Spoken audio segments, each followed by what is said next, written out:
I'm going to open up my website in Google AI Studio right here. And this website is fully ready to go, so I'm ready to publish it online. To begin this process, I'm going to go to the top right here and click on this gear icon. Then from here, I'm going to click on this arrow and go all the way to the right. I'm looking for GitHub right here. Click on GitHub. Then click on Sign in to GitHub to continue.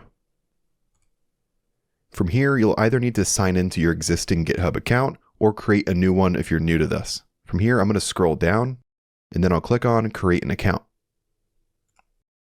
I'll scroll down here, then I'm going to enter my email address and create a password. Scroll down to create a username. Choose your country or region, then go to the bottom here and click on Create Account. Right here, you may have a code that's sent to your email address, so go ahead and check the inbox for the email listed right here and paste the code in back over here. Then you'll see this message that says your account was created successfully. So go ahead and enter your email address or username, and then enter your password as well. Click on Sign In. Then we'll scroll to the bottom here, and then click on Install and Authorized. And then after that, you should be fully signed in to your GitHub account, and everything should be synced up with Google AI Studio. Now on the right-hand side, start by entering a repository name. This is basically where your website will be saved on GitHub.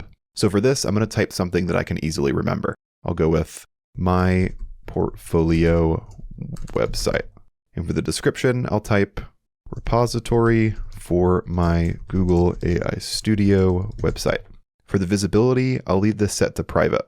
Once you're done here, go down and click on Create GitHub Repository. Then here, click on Stage and commit all changes. And now your Google AI Studio website is available on GitHub. Let's go ahead and switch back over to Hostinger.